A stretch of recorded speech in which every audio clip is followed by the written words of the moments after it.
Hey, all you space cats. Welcome to the Black Hole Podcast, Season 8, Episode 9. I'm Mitch Miller, your host. The most neutral human being on the planet, the most transparent candidate on any ballot, and the most underground artist in the universe. Today I'm challenging the United States Department of Energy to a non-lethal duel. I'm Mitch Miller. I'm challenging the United States Department of Energy to a non-lethal duel. Every agent, contractor, operator, and employee of the DOE, all the way up to the director, I challenge you to a non-lethal duel using non-lethal dueling pistols, non-lethal swords, or a scholastic wrestling match. I recommend the wrestling match. That's what I have actual experience on. You can send your surrogate to wrestle me, and my terms are, if I win the duel, you must use your influence and resources to require the FBI, the Federal Bureau of Investigation of the United States, to be all female, made up of all females. I believe this will bring more rights to women globally, and I think we should try it out. You can always go back to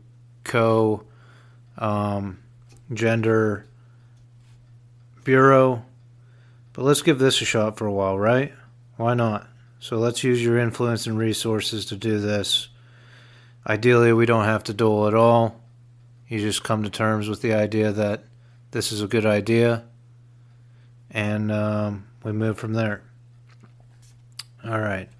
Remember the 4th of November to vote.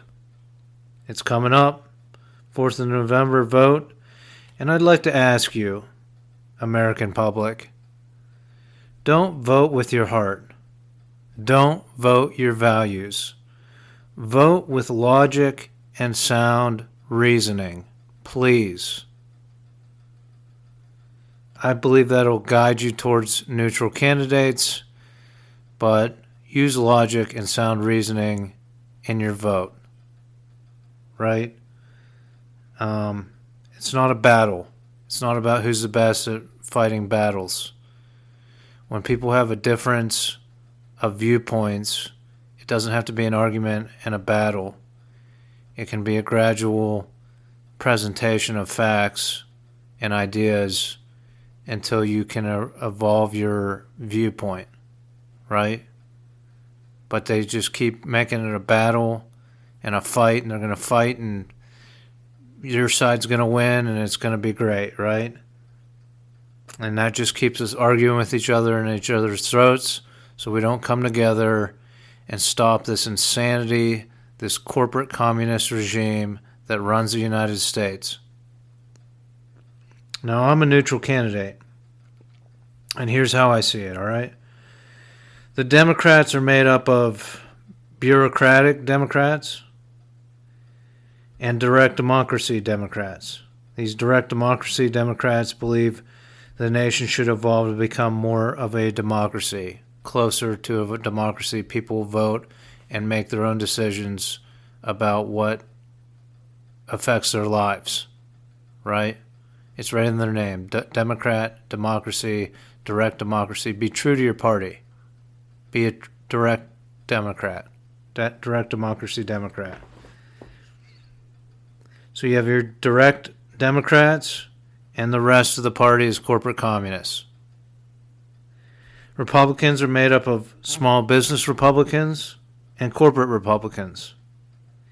Now, the small business Republicans are some of the most intelligent and innovative people in our country.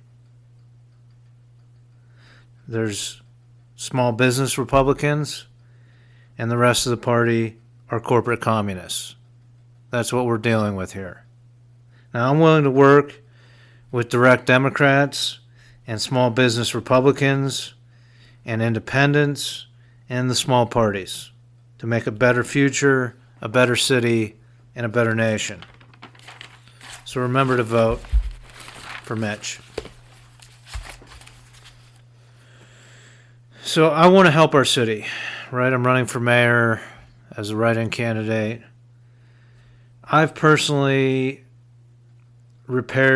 been responsible for painting over 100 houses, but I've repaired and painted 100 houses in Pittsburgh, which improved the property value for Pittsburgh. I've brought value to this city with my hard work and labor and my intelligence figuring out how to do carpentry and all these other skills.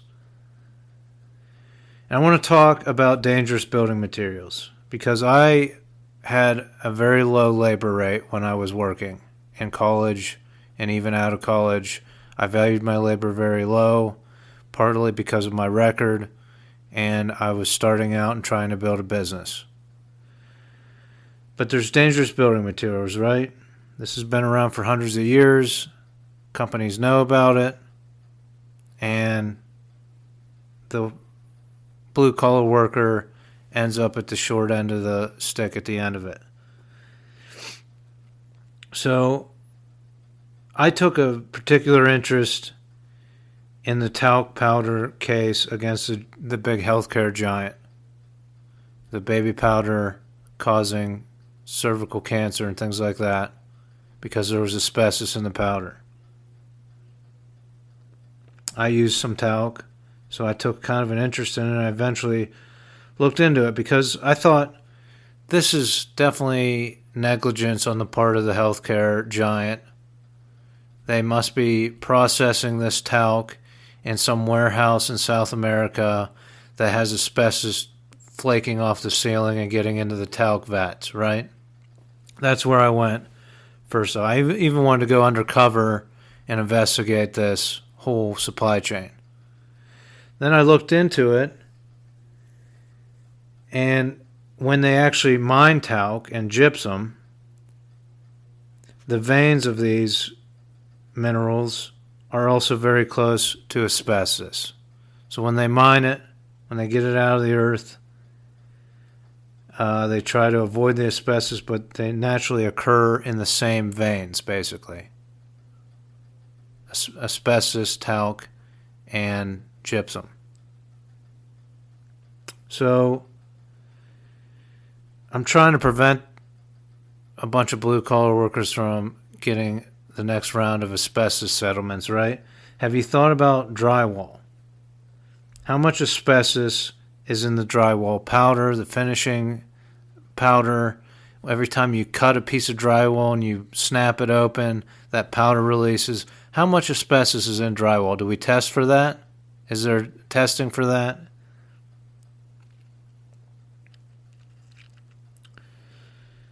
You know, and again, you know, that's why you pay so after 100 years, they're finally testing cosmetics, right? There's talc in the cosmetics. They finally passed a cosmetics law a couple years ago after 100 years that they're testing for this stuff. All these women are putting this stuff on their faces and things like that. And supposedly testing. I mean, they just made it safer and they brought up the safety regulations. Who knows if they're actually testing all the talc and all the cosmetics. But now you have drywall. That's why that's why you pay us $70 an hour. You pay your contractors and things $70 an hour. Yes, you could do it yourself, and you should if you can, right? But you pay us because we're quicker, we have the tools, we're experienced, but also you're paying that premium, that price, because we're exposed to these building materials every day when you may only be exposed for a weekend. And who knows what the health consequences are going to be down the line, right? I was a painter. Yeah, they made low VOC paint. Some people asked for that. But even low VOC still has volatile chemicals in the air, and you're breathing that, and you're painting through the winter in Pittsburgh, and you can't keep the windows open all the time. So, yes, there's safety gear, and I hope this gets out and some drywallers beef up on the safety gear. But I think we should test drywall, and that's something I would push for as president and on the national level. So I want to talk about vaccines and DUI law, because I've had an experience with this, right? I don't want to give too much away. It's on the 202 video series on my criminal record. But, so you have people in the United States worried about vaccines causing, all kinds of different things that the health department's putting out there now. And they're worried about, Bill Gates putting microchips in you and all kinds of stuff, right? But the reason I feel that Republicans, at least corporate Republicans, are hypocrites, not the small business Republicans, is because they focus on pushing all this misinformation about vaccines, right? And funding the podcast. They won't fund my podcast. I've never had a sponsor offer anything. They'll sponsor all these other podcasts that are saying all this crap about vaccines, how unsafe they are, and all this stuff. But they won't focus on DUI law, right? The law is written, DUI law is written so that you have an automatic civil and criminal penalty if you don't submit to a blood test. Automatic. If you say no to a blood test to a police officer, you have two cases start instantaneously. A civil case to take your driver's license away, and a criminal case to give you a criminal penalty for not submitting to that test. Now, I'm not saying that these aren't important laws, but there's got to be other ways of doing this, right? With all the technology we have, can't you ban them from the internet for a year? Instead of giving them an automatic criminal penalty? I don't know. That's just something I'm thinking of. But there's an automatic criminal charge if you don't let the state, the government, stab you with a needle. Now, these laws are much more likely the way the government will use to require everyone to have a chip implanted in their arm or their hand or whatever for identification purposes. They're not going to use a public health recommendation to plant chips in you, right? That's not the route they're going to take. They're going to target the mentally ill and the criminals. And it's so easy to criminalize someone in this country. So once you require all the criminals to have a chip in them because you already have the DUI law that says we can jab you with a needle or you get a penalty, then we can just criminalize larger portions of the population by altering the laws, by altering the enforcement. The laws are already there. It's really the enforcement saying we're going after these people now and these people now because we want to get our chips in them and test the system.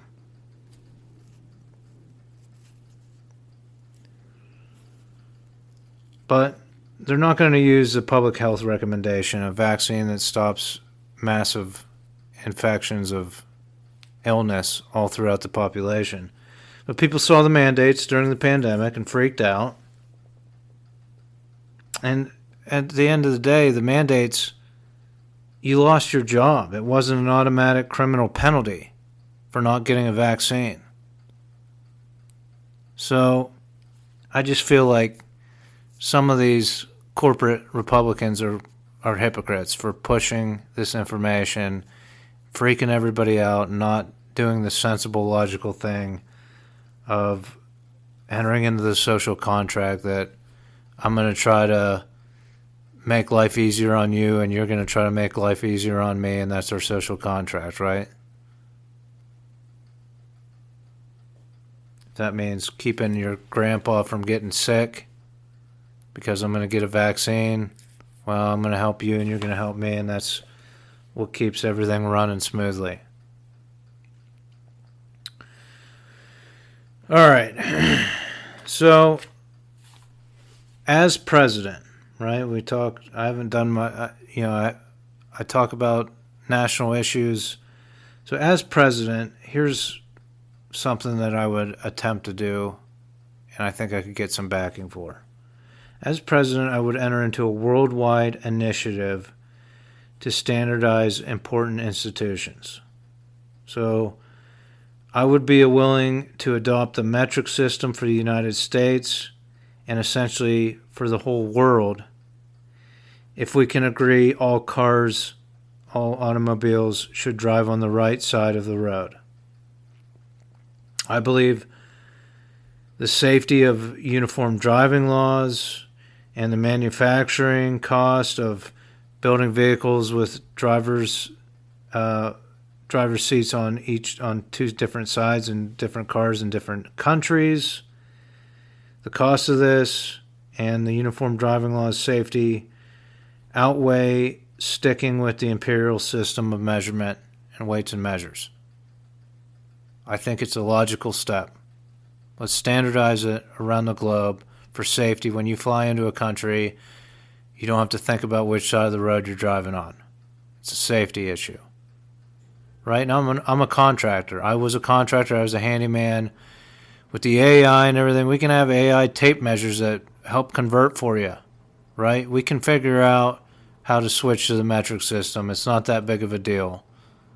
You know, you're going to have some road bumps at first, but ideally, and then these contractors, instead of us being landlocked to the United States, you can go to Europe, you can go buy a summer home somewhere else and use the metric system and work outside of the United States, you know? This opens up a lot of opportunity. So that's one institution I would work on. I also think we should standardize sign language. Whether it's American Sign Language, I think we should standardize sign language and agree on one form globally, whichever form that is. Let's standardize it for disabled people. And in general, this initiative will work for disabled people, making places more accessible. Europe is a accessibility swamp, basically. So working with these countries, we're going to do a global initiative to try to standardize some of this stuff and get accessibility for disabled people and things like that. One other thing I would say, one other idea I had is an initiative to combat these casino-like situations. And what I'm talking about is casinos usually don't have clocks, right? They want you to, and they also often don't have windows. And we legalize gambling in the United States. I'm not a big proponent of legalized gambling. I got to be honest. I think you're going after people for drugs and alcohol, and at the same time you legalize device gambling, and you're not treating any of it the way you should, at a rate that you should legalize all this stuff. But you have casinos, you have gambling houses. They don't have clocks. They want you in a dark room so that you forget the time and you just keep feeding the machine or betting at the table or whatever, right? So to combat this, I believe all professional sports have the technology to broadcast the local time in the corner of the screen, right? You have your time clock for the game, and you have the local time in whatever time zone you're in up in the corner of the TV. So at least if you walk away from the slot machines and you go over and get a drink at the bar and the bar's playing a sports game on the TV, you can see what time it is, right? We're getting clocks into all of these shady situations around the world, you know, even sweatshops, things like that, where someone might be able to get a glance at the time, see what time of day it is, and effectively escape whatever situation they're in. I think it's the up and up thing to do, and that's an initiative I would undertake with this worldwide initiative. So these are some of the ideas I have, and I think that's the deal America needs. not when we make a deal, that's the kind of deal I'm going to make, not which corporation's going to dominate the global economy for the next 10 years, right? If you want those kind of deals, well, keep with the status quo, I guess. I'm going to make a deal that brings safety to the world, brings logic, reasoning to the world, and gets us on a standardized path so we have less waste and better reciprocity around the globe. All right, so that's all I have for this episode. But for all you spooks out there, happy Halloween and happy Day of the Dead. It's spooky season. Don't forget to vote. And until next time, I wish you peace, prosperity, and homeostasis.